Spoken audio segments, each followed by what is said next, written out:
नमस्कार विद्यार्थी मित्रांनो, आजचा व्हिडिओ खूपच स्पेशल आहे। आजच्या व्हिडिओमध्ये आपण बोलणार आहोत की जो नवीन एलिजिबिलिटी क्रायटेरिया आलेला आहे सीईटी सेल कडून, ठीक आहे, जो ग्रुपिंग क्रायटेरिया आलेला आहे त्याविषयी मी बोलणार आहे। 60 टक्केवारी कोणाला पाहिजे, ठीक आहे, 60 टक्केवारी असणं गरजेचं आहे का, ठीक आहे, पीसीएम मध्ये किती, पीसीबी मध्ये किती, सगळ्या गोष्टींबद्दल मी बोलणार आहे। फक्त माझी एक विनंती आहे, तुम्हाला चॅनलला सबस्क्राईब करून ठेवा, ठीक आहे। लास्ट व्हिडिओची जी विनर होती तिचं नाव ऋतुजा सोनवणे होतं, तिला 1500 रुपीजचं प्राइस डिस्ट्रीब्यूट झालंय, ठीक आहे। नेक्स्ट व्हिडिओचे तुम्ही असू शकतात। एक लकी सबस्क्राइबर आम्ही पिक करतो दर प्रत्येक व्हिडिओ मधून, ठीक आहे। सबस्क्राइब या पर्पजने करा ना की सीईटी पर्यंत तर मी तुमच्या सोबत असणारच आहे, सीईटी झाल्यानंतर ही तुमचे कॅप राउंड्स वगैरे सगळ्या प्रोसेस मध्ये मी तुमच्या सोबत असणार आहे, ठीक आहे। त्यामुळे जरूर चॅनलला सबस्क्राइब करून ठेवा आणि व्हॉट्सअप ग्रुपला लगेच जॉईन करा, ठीक आहे। व्हॉट्सअप ग्रुपच्या माध्यमातून सगळ्या इम्पॉर्टंट अपडेट्स सीईटी सेल कडून काही आलं तर मी सगळ्यात पहिले व्हॉट्सअप ग्रुपला टाकतो आणि तुम्ही माझ्याशी कनेक्टेड राहतात, ठीक आहे। तुम्हाला काही डाऊट आला तुम्ही मला माझ्याशी बोलू शकतात, एका मोठ्या भावासारखं मला ट्रीट करून तुमचे डाउट्स वगैरे सांगू शकतात, ठीक आहे। ठीक आहे, आता एलिजिबिलिटी क्रायटेरिया जाणून घेऊया, ठीक आहे। त्याआधी एक छोटीशी गोष्ट, महाराष्ट्राचा नंबर 1 क्रॅश कोर्स आणि मॉक टेस्ट लॉन्च केलेला आहे, आम्ही लिंक डिस्क्रिप्शन बॉक्स मध्ये टाकलेली आहे, ठीक आहे। तेवढा क्रॅश कोर्स आणि मॉक टेस्ट केल्यानंतर तुम्हाला काहीही करायची गरज नाही बाळांनो, ठीक आहे। तिथूनच तुमचे सीईटी मध्ये प्रश्न येतील याचीही मी तुम्हाला गॅरंटी देतो, खात्री देतो, ठीक आहे। महाराष्ट्राचा नंबर 1 यासाठी सगळे टीचर्स तुमचे आयआयटीएन टीचर्स आहेत। लास्ट 10 वर्षापासून सीयूपी विजीटी वालचंद पीएचडी व्हीआयटी केजीसोमॅट टीचर सांगवी अशा कॉलेजेसमध्ये विद्यार्थ्यांना पाठवताय, तुम्हीही जाणार, फक्त तुम्हाला राईट मार्गदर्शन हवंय यावेळेस आणि ते आम्ही नक्की प्रोव्हाइड करू, ठीक आहे। कोणतेही चॅप्टर जसं शिकवलं टीचरांनी, सपोज थर्मोडायनामिक्स शिकवलं, थर्मोडायनामिक्स पूर्ण पहिले थेअरी कंप्लीट करतात, त्यानंतर सगळे न्यूमेरिकल्स, त्यानंतर थर्मोडायनामिक्स वरती आजपर्यंत कोणकोणते प्रश्न विचारलेत आणि त्या प्रश्नांना विदिन सेकंड कसं सॉल्व्ह करायचं ते तुम्हाला तिथं शिकवतात, ठीक आहे। कारण सीईटी मध्ये तुम्हाला एक प्रश्न सॉल्व्ह करायला 5 मिनिटं नसतात, तुम्हाला विदिन सेकंड सॉल्व्ह करावे लागतात, ठीक आहे। त्यासाठीच आम्ही हा क्रॅश कोर्स आणलेला आहे, नक्कीच रजिस्टर करा। तेवढा केल्यानंतर तुम्हाला काही करायची गरज नाही, तुमचे 99% प्रिपरेशन होऊन जाईल, ठीक आहे बाळांनो। आता मी तुम्हाला ग्रुपिंग क्रायटेरिया सांगतो, ठीक आहे, एलिजिबिलिटी क्रायटेरिया सांगतो। जो 60 टक्केवारीचा क्रायटेरिया ना त्याच्याबद्दल मी थोडंसं नंतर बोलतो, त्याआधी जो बेसिक एलिजिबिलिटी क्रायटेरिया आहे त्याबद्दल मी बोलू इच्छितो, ठीक आहे। जर तुम्हाला इंजिनिअरिंग करायची बाळांनो, काय इंजिनिअरिंग करायची आणि तुम्ही ओपन कॅटेगरीमध्ये आहेत, ठीक आहे, इंजिनिअरिंग करायची आणि ओपन कॅटेगरीमध्ये आहेत, तर तुमचा बोर्डाचा स्कोर फिजिक्स केमिस्ट्री मॅथ्स मिळून 135 मार्क आले पाहिजे। 135 च्या ऐवजी 134 राहिले तरी चालतील, ठीक आहे, पण 134 च्या खाली मार्क नाही चालणार, ठीक आहे। 134 किंवा 135 मार्क आले तर तुम्हाला ऍक्सेप्ट केलं जाईल इंजिनिअरिंग ऍडमिशनसाठी। हे कोणाबद्दल बोलतोय मी? ओपन कॅटेगरीच्या स्टुडंटसाठी। कशासाठी? इंजिनिअरिंगसाठी। आता ओपन सोडून बाकीचे जे कॅटेगरीचे स्टुडंट आहेत, OBC, SC, ST, NT, EWS जे पण असतील, तुम्हा सगळ्या विद्यार्थ्यांना 120 मार्क लागतील बाळांनो, ठीक आहे। फिजिक्स केमिस्ट्री मॅथ्स मिळून 120 मार्क तुम्हाला स्कोर करावा लागेल, 119 राहिला तरी चालेल।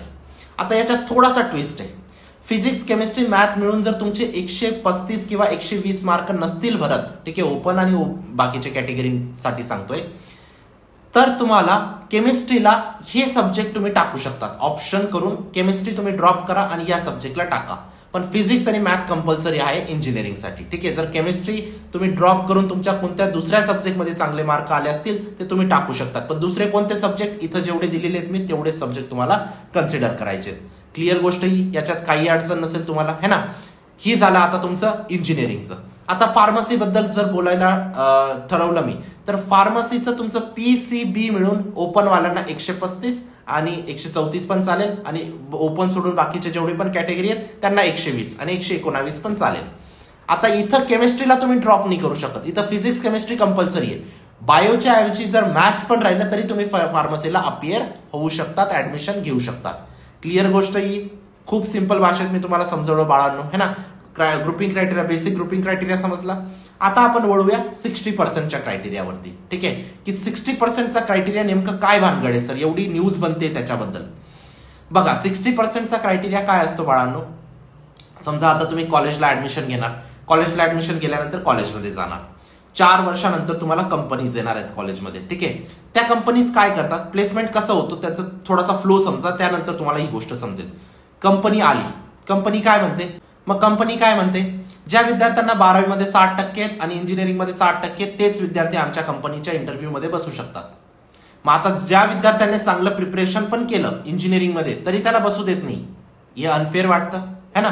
तर आता हीच गोष्ट आहे बाळांनो, कंपनीवाले काय करतात, एक क्रायटेरिया लावून देतात, ठीक आहे, 60% किंवा 55% हे डिपेंड करतं, 60% असं काही फिक्स नाहीये, ठीक आहे. आणि याच्यात पण आता खचून जाऊ नका. तुम्हाला अजून एक चांगली गोष्ट मी सांगू इच्छितो. जर तुम्ही चांगल्या कॉलेजमध्ये गेले ना बाळांनो, टॉप 20, टॉप 30, टॉप 40 कॉलेजेस जे महाराष्ट्र आहेत त्यांच्यामध्ये गेले ना, जर तुमचे 96, 97%, 95% तरी आले ना, 95च्या अबोव, तर तुम्ही एक चांगल्या कॉलेजमध्ये जातात.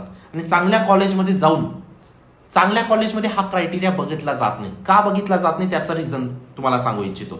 कारण तिथं कंपनीज खूप साऱ्या येतात. समजा 500 विद्यार्थी आहेत तर तिथे आहे ना 100 कंपनी येऊन लागतात. प्रत्येक कंपनीमध्ये 5-5 विद्यार्थी जातात. म्हणून ते क्रायटेरिया नाही लावत. जे असतील ते सगळे चांगल्या कॉलेजचे विद्यार्थी आहेत, त्यांचा क्रायटेरिया बघितला जात नाही. ठीक आहे. खूप कमी कंपनी अशा असतात, जसं गुगल आलं, मायक्रोसॉफ्ट आलं, अमेझॉन आलं, अशा कंपनीज बघतात थोडाफार क्रायटेरिया. ठीक आहे. पण मेजॉरिटी ऑफ कंपनीज नाही बघत. मग तुम्हाला आता टार्गेट काय ठेवायचंय बाळांनो? चांगल्या कॉलेजमध्ये जर गेले तर तुम्हाला काही हरकत होणार नाही, काही फरक पडणार नाही. ठीक आहे. तर तुम्हाला आता टार्गेट ठेवायचं चांगल्या कॉलेजचं. बाकीचे चांगले कॉलेज सोडून वाईट कॉलेजमध्ये पण गेलं तर सगळ्याच कंपनी हा क्रायटेरिया नाही लावत. 50% कंपनी असतात जो लावतात, पण 50% कंपनी अशा असतात ज्या तुम्हाला काही क्रायटेरिया लावत नाही. तिथं तुम्ही चांगले स्कोर करू शकतात, है ना.